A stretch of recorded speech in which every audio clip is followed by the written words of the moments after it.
ole tuna chuan thu soi kan ngai thanga pudeni lel chuan ma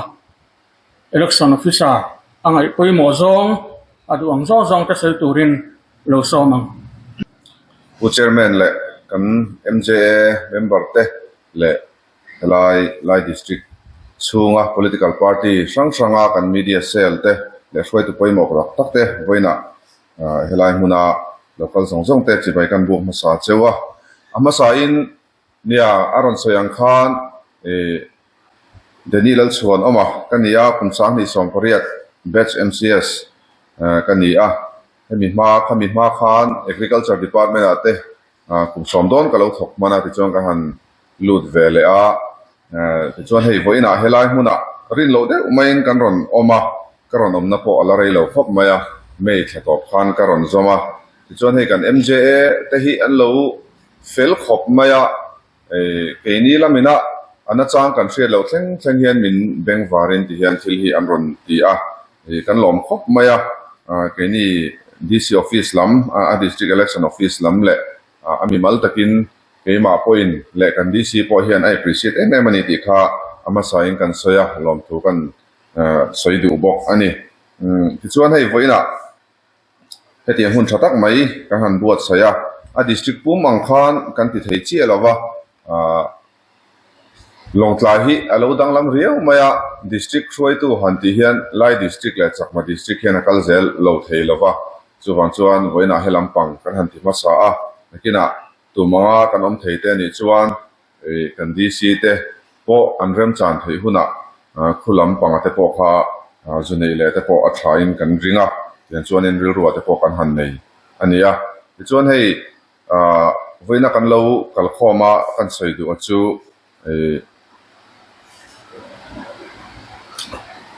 election hi kan thewa apoimo khop maya democracy rama chuan India ramanga tele hundang democracy a chuan indo khachu alo theilowa engkim kha boi veka poimo berani lo theilowa chumi zo chuan election hi ni ti kha ani thina chuwan chuan ke ni po helaya a boi pui tu angin han om maila tu te mai po hi kan involve vek lo theilowa sarkar thok phei chu atu te mai po kha election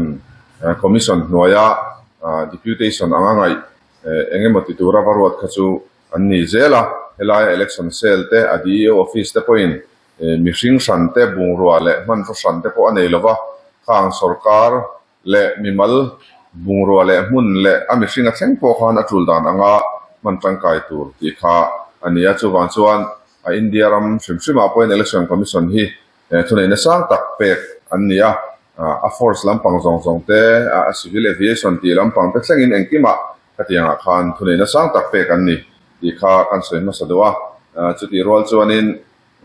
voina chuan hei sarkar na thok kan ni hlom lova apoimo berzok afung von tu te chu political party te kan nia political party system in India ram chu kan kala khatiang ang khan in thante kan buat sein kan mat som thina khanga khan thil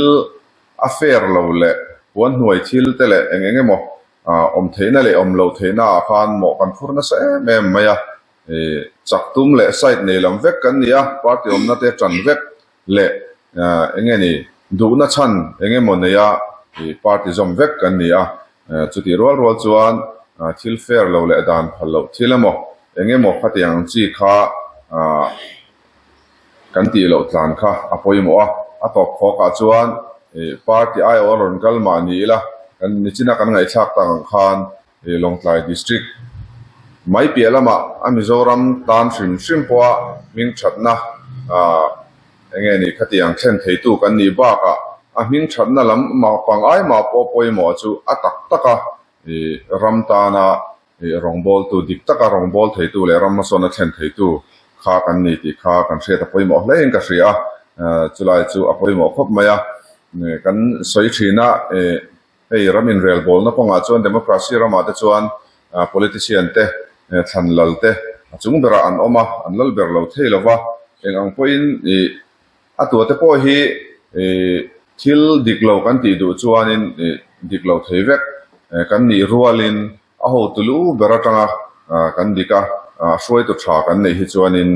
engkim hi adik thup mai ni ti te po hi kan hriat a poimo hei sarkar na thok perspective athain han soita ila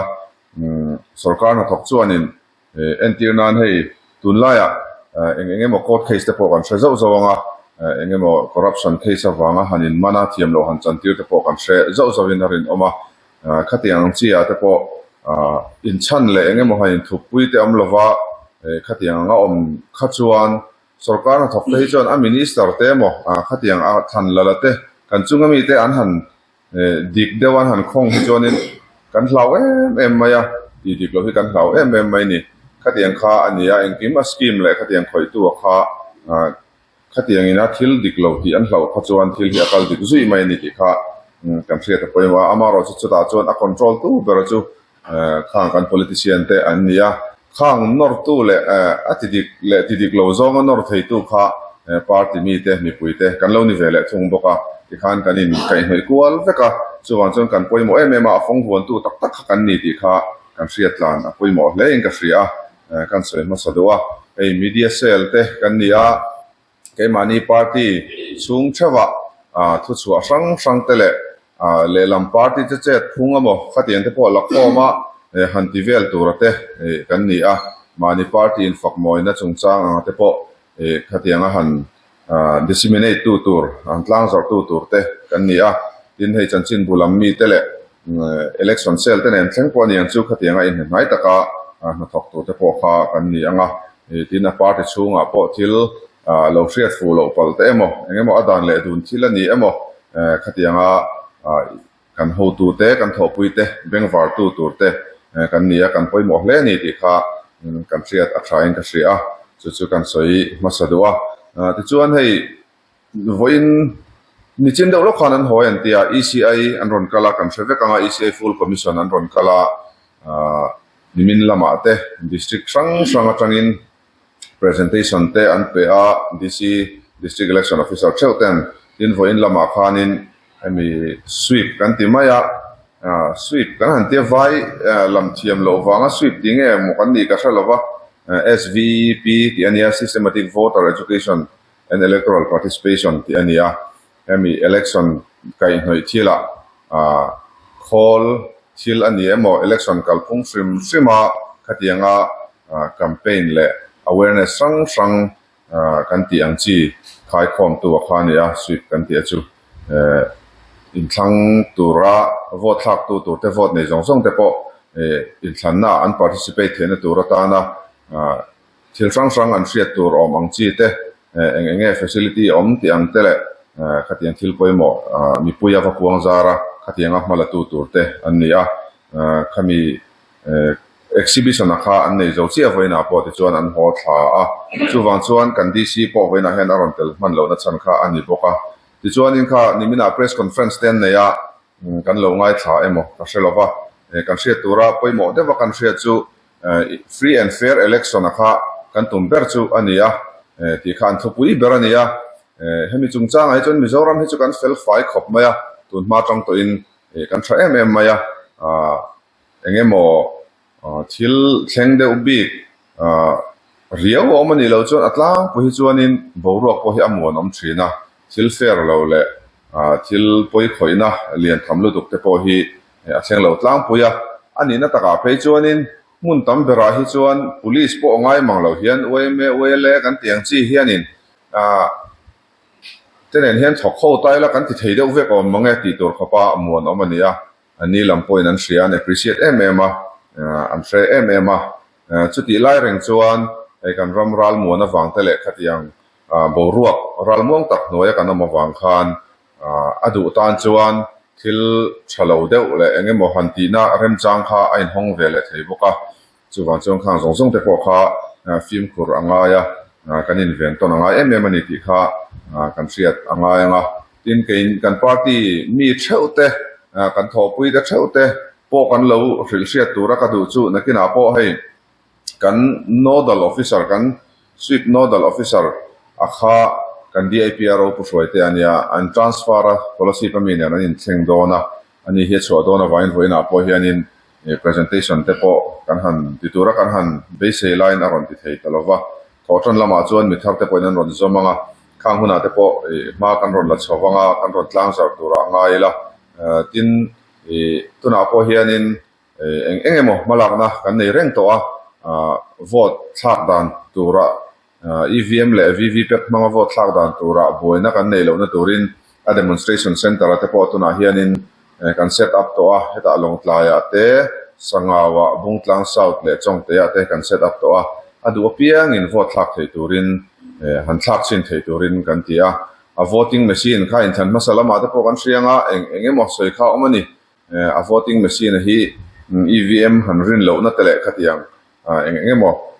a khoi poi thei a khoi danglam thei ti anga han soya te kha om thina chu wang chuan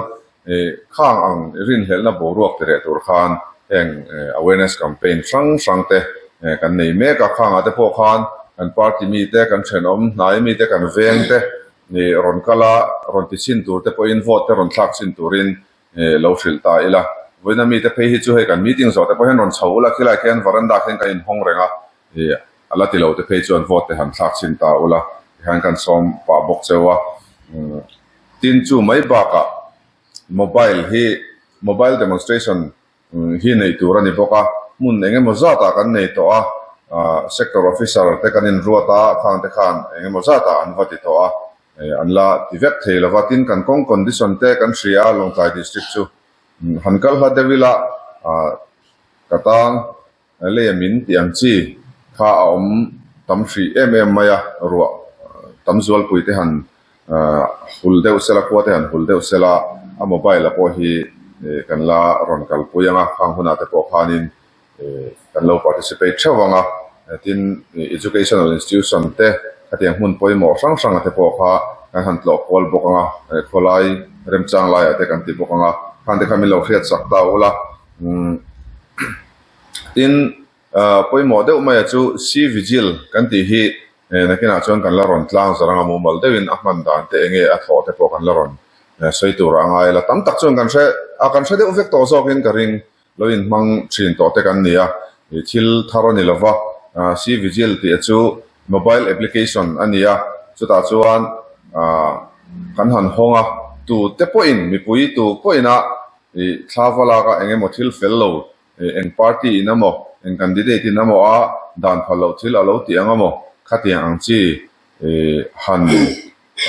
report na tur ama hriat chuwa mai thei tur ni silo han report na tur application khania khatiang te kha man the ani a khoila ya po thil lo tleng sela tha langa upload mai anga khoi hunami nge ti kha soipo ngai lo GPS khan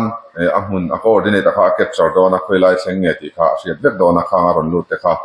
alovil turin helaya call center te kan neanga tin flying squad ti te static surveillance team ti te khatiang kha chi sang kan nei do na khang te khanin an vil reng don boka chung te chu in thlan puan an ni huna phei chuanin kan function vek don ani ti kha satela kha si vigila te kha mangtang kai thei turin kan enge ni kan elpui party te po khanin fair lo taka lo ti te po khan nei pal the ni khatiang a khan fair taka an tling ani chuan kan tling ani chuan a thareng maya amaro chu khatiang engemo kan level playing field antia isia lam chuan kan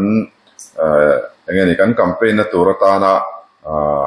facility nang nei kha apoimo maya khatiang ne lawa poisa lo nei deu bi ka niemo engemo khatiang lo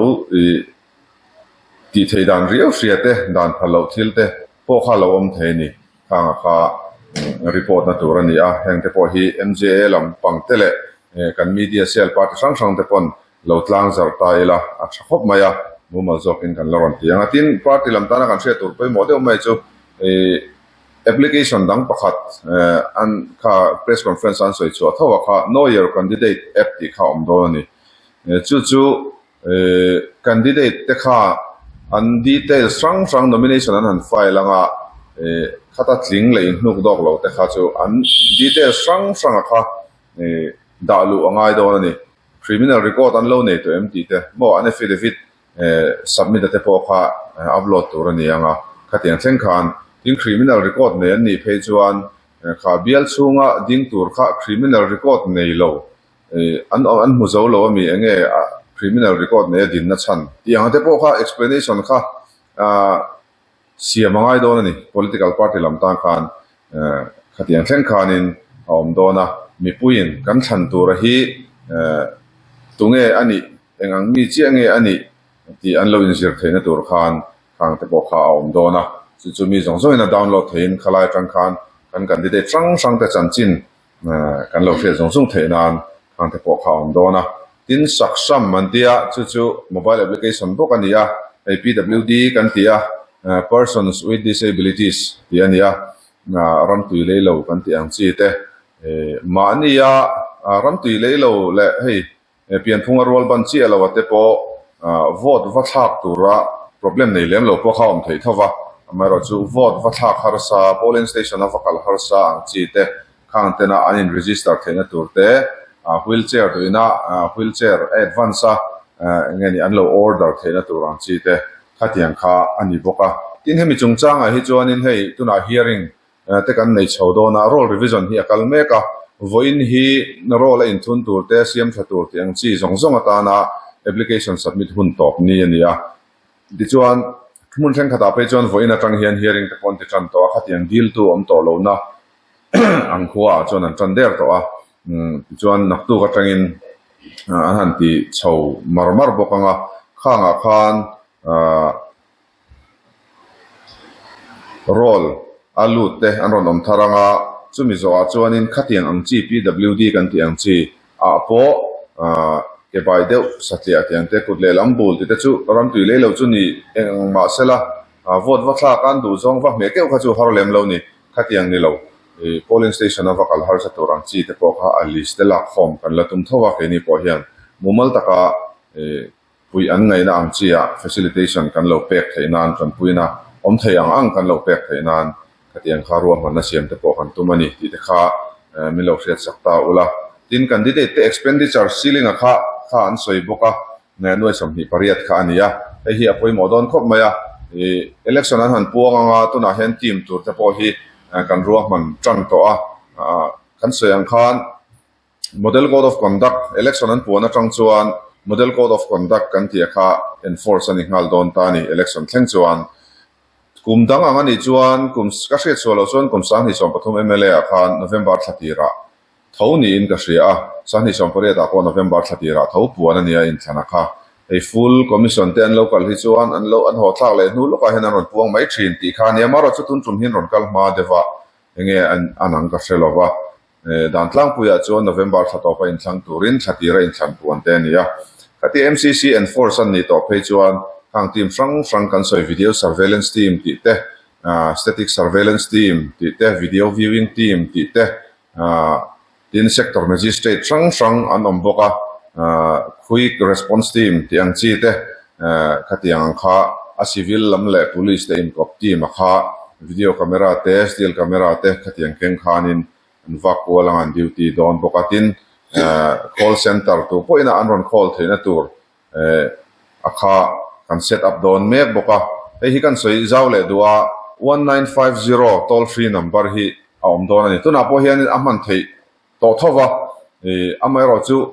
claim problem ala om dewa technical problem BSNL landline man ni wa hian BSNL atang chau hian ala call theya mobile phone danga tang hian in service provider danga tanga hian ala connect thei chielo dewa chung te po chu ma kan langa fo in lama BSNL lam tenen kan soi howa nak tuk lama hian in Airtel Vodafone le Jio lam tenen po soi hawa ro man siam kan tum me ka khanga te khan in thlan puan ma hi chuan dar jing dar po tanga zan dar ko thleng duty an omanga in thlan puan ni phei chuan dar kar som ni pali chung engtik lai po in call thein an om don ani 1950 khan call top mai tur ania toll free ania aman choi angai lova khanga khan engkim zo na complain ani emo zo na ani emo kha azo thei don ani ti te po kha lo seta ila kan soi ni ta box sela ti chuan expenditure noi som hi pariat ti kha ania kami ceiling a kha chunga khan an chem an ma ni hian report tur le a register te maintain vector an nia candidate te hi chuti rol chuan khatiang anga lo ti lo pal te po kha om the ania in an activity chen khara halo record lo pal te po om the ni ti ania wangin khang team kan soi sang te kha MCC บ่เชียดอันนี้มตีไม่บอกอะขัดยัง expenditure ออมอังจีค่ะเองactivity อันนี้ทิลที่อันนี้ที่ข้าวิลเร่งตัวขันนี่ดอนนี่ส่วนส่วนข้างอาจจะขันกันฟิล์มkurข้าอ่างมายากันที่ข้าสไตล์แล้วให้กันเสียaffidavit กันไฟล์แต่พอฮีไปหมอคมมายานักกินเชิงอันเราติดโซ่พอยน์ MLA minister อันนี้เชิงพออินเคียร์นันเลยที่อย่างเงี้ยมันโฟฮีอันนี้มัวพอที่เดี๋ยวแต่พออันนี้ข้างสงจ้างแต่พอหันกันฟิล์มkurง่ายเลยถึงกันไปสมันดันสงจ้างแต่กันฟิล์มkurง่ายมันนี่ที่ข้ากันสวยด้วยที่จวนวันนั้นเราก็จุดมีมาอินกับตบมาอินให้ BLA กันที่ข้า Boot Level Agent ที่ข้า BLO แต่ถอดปุยตัว BLO กันเชฟกันpolling station ที่น่ะ BLO กันเนี่ยกัน field level ถอดตัวเตอันนี้ข้ามีแต่ถอดปุยตัวราคา BLA กันที่อินรวดตัวขันกันอินสิลตัวที่ BLA function เตงอติตัวเตที่ party ลำพนากันรวดเตกัน report ดันตัวเตพอข้ามีเจ้าจงเนี่ยนั่นแหละลิงขันกันรวดกลางสารพัดตัวกันรวดนวลตัวกันรีคอร์ดดังฮีกันสวยงามข้าอาลูดิกโลเทนี่เพจวันนี้นักกินจะพอมีโลกสิลตาอุลาLADC ช่วงเฮียน MNF เฮียนินลงไกลเวสต์37เฮียนกันรวดตัวจวน37และ38อินรวดตัว BJP อินลงไกล East constituency ช่วงเฮียนรวดตัวบกCADC ลำมาเฮียนตุยจงลำมาเฮียน MNF เจเฮียนลรวดที่ฮีกันรีคอร์ดในด้านนี้ข้างบ้าก็กันรวดต่อมันนี่จวนอันมิงลีสแต่ข้างสองขรอนตียงไงหรอวะค่อย polling station อันเงี้ย BLA อินรวดเยอะเตะค่ะอินรวดรีพอร์ตเวดอนเนี่ยค่ะกันสวยนนเลยนี่เสละจวนไว้น่ะเนี่ยหุ่นลิมอมตักเลยหลอกทักตะไคร้มันกระดูสักเสวะตัวน่าอินทันเราอมตัวกันเรามัดสนตัวรัตเฮียนอินทันนัฟเฟลไฟตักมอนอมตักเลยเทียงหิมตักกันในเทนตัวรินจังเราเช่าตัวรินกันซ้อมินกันเงินเสวะ election runs ลามันนี่เอโมDC office อังพอินเองโมกันทิลติสวลพัลเตเอโมเอามาเลตีโลเตกันเนี่ยอินเบงฟาร์นตัวกันเนี่ยนี่จงข้างตะโกข้าสิเซล่ะทอเขาเซลตัวรินกันซ้อมินกันเงินเสวะนี่ก็ว่าไหม